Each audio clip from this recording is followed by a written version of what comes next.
بسم اللہ الرحمن الرحیم۔ میں ہارون رشید ہوں۔ السلام علیکم ورحمۃ اللہ وبرکاتہ۔ میں معذرت چاہتا ہوں کہ رات گئے آپ سے بات کر رہا ہوں۔ اصل میں صورتحال اتنی پیچیدہ ہے پاکستان کی بھی اور مشرق وسطیٰ کی بھی کہ رات گئے تک کوشش رہتی ہے تازہ ترین معلومات حاصل کرنے کی۔ جو بھی چیزیں کہیں سے ملتی ہیں اسے پڑھتا رہتا ہوں اور ڈسکشن کرتا رہتا ہوں اس پہ۔ میں اپنی اس رائے پر میرے یقین مزید پختہ ہو گیا جو کل میں نے آپ سے عرض کی تھی کہ اس واقعے کے بہت جو فلسطینیوں نے حملہ کیا بہت ہی گہرے اور دور رس اثرات مرتب ہوں گے، بلکہ میرا جو ہے اب اس پہ یہ تاثر ہے کہ ساری صورتحال ہی مشرق وسطیٰ کی بدلنے والی ہے اور خود پاکستان کی بھی۔ میں نے اسے دو نتائج اخذ کیے ہیں جو کچھ میں نے آج کے دن پڑھا اور دیکھا اور مشورہ کیا ہے بہت سے لوگوں سے۔ ایک تو یہ کہ اسرائیل کے ناقابل تفسیر ہونے کا تصور تو ختم ہو گیا، اور اگر نیم خواندہ افغان دو عالمی طاقتوں کو شکست دے سکتے ہیں تو مشرق وسطیٰ میں بھی کچھ ہو سکتا ہے، اور یہ تو ظاہر ہے کہ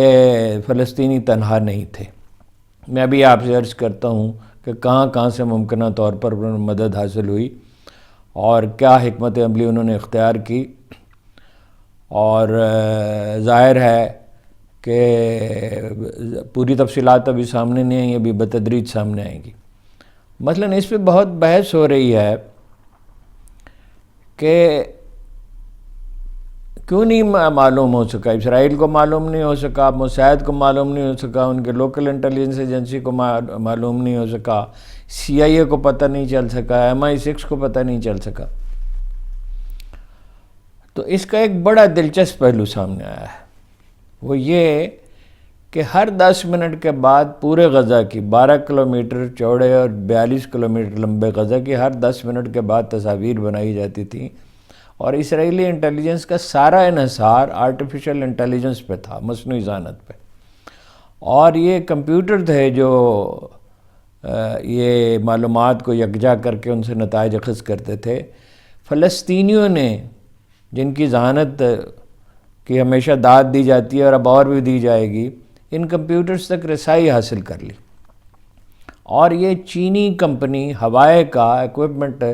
کے آلات استعمال کرتے ہوئے ہوا، جس پہ مغرب میں پابندی ہے۔ آپ کو یاد ہوگا کہ امریکہ میں تو بالکل ہی مکمل پابندی لگا دی گئی تھی، اور بعض دوسرے ملکوں میں بھی، اور وہ اس کے نیم خواندہ مالک کے صاحبزادی کو گرفتار کر لیا گیا تھا۔ چنانچہ انہیں علم ہی نہیں ہو سکا، اتنی بڑی ایکسرسائز ہوئی، یعنی گلیڈیٹرز بنائے گئے، راکٹ بنائے گئے، اور خندقیں تو آپ کو معلوم ہی ہیں، جو لوگ پڑھتے لکھتے ہیں مڈل ایسٹ کے بارے میں، کہ خندقیں کھودی گئی ہیں بہت گہری، اور بعض خندقیں جو ہیں وہ مصر تک پہنچتی ہیں۔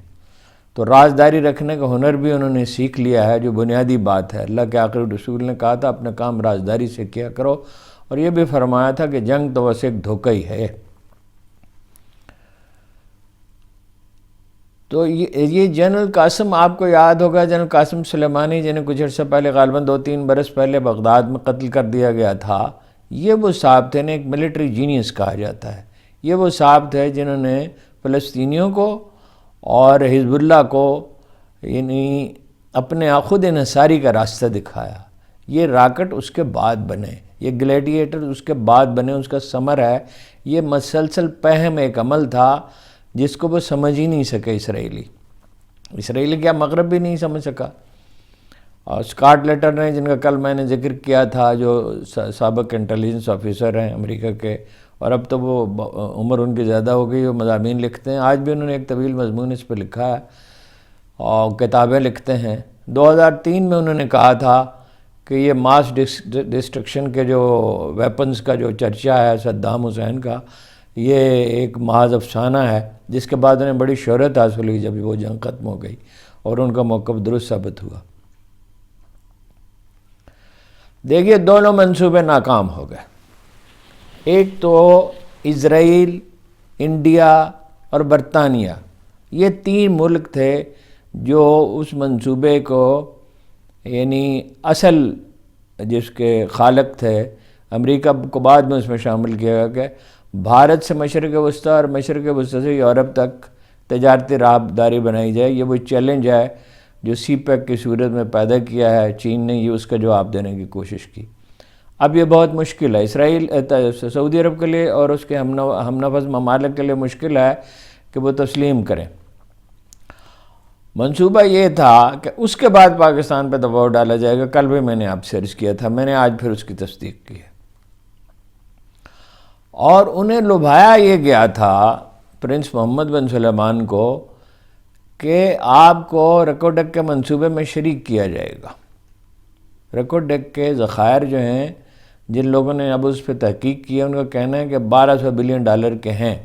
جس میں 50% تو سرمایہ کار کمپنیوں کو ملے گا کیونکہ بڑا ادق کام ہوتا ہے یہ، اور $600 بلین پاکستان کے حصے میں آنے تھے،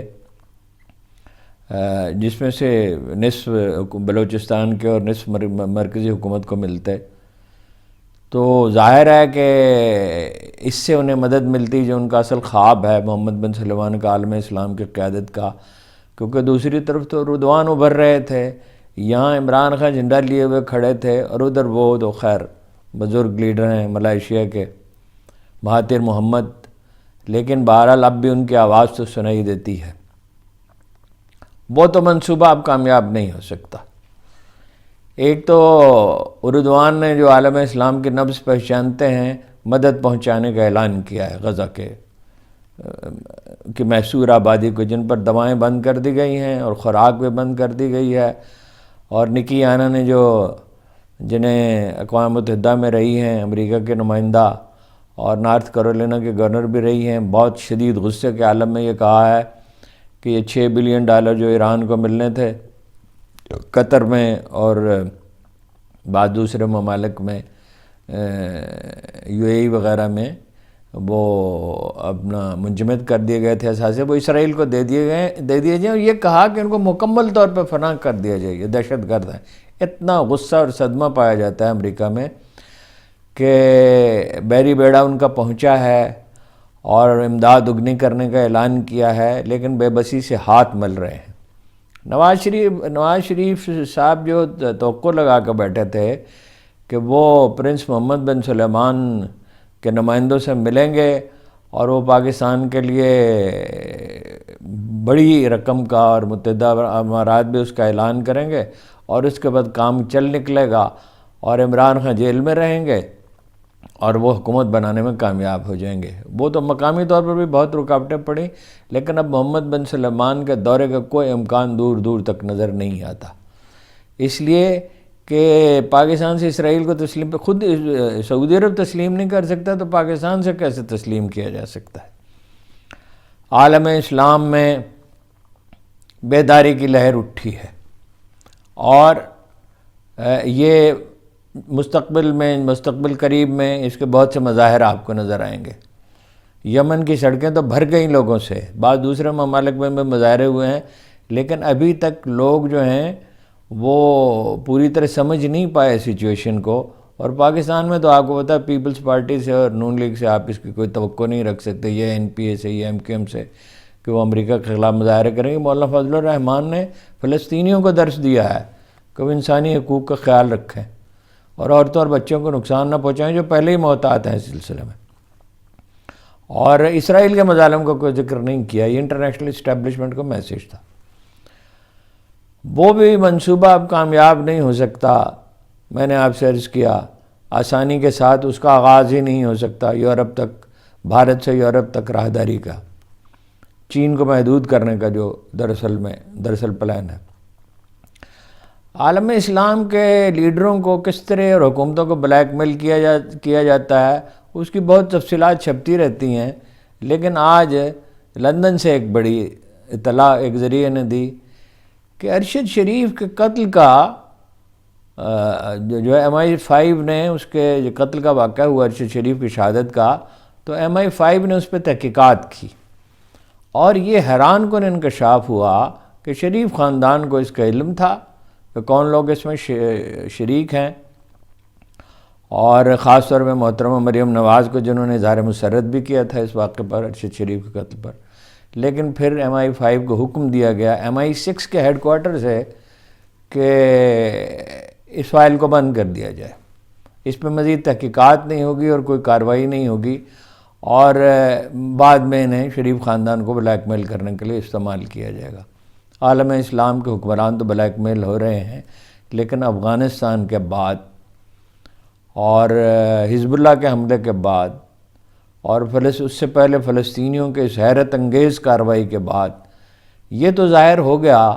کہ مسلم عوام تو ذہنی طور پہ سب کے سب شکست خوردہ نہیں ہیں، حکمران شکست خوردہ ہیں۔ آنے والے کچھ دنوں میں صورتحال اور واضح ہوگی، اور جو کچھ مجھے معلوم ہوگا میں آپ سے عرض کرتا رہوں گا، لیکن ایسا لگتا ہے کہ آخر کار اس تاریکی میں ایک شمع روشن ہو گئی ہے، اور اب یہ آپ پر ہے، چراغ سے چراغ جلتا ہے، لوگوں مسلم عوام پہ ہے کہ وہ چراغ سے چراغ جلاتے ہیں اور اس کے نتیجے میں چراغاں ہوتا ہے یا نہیں ہوتا، لیکن بہرحال منصوبے تو استعمار کے دھرے رہ گئے، اور ایک نئی صبح کا امکان تو پیدا ہو ہی چکا۔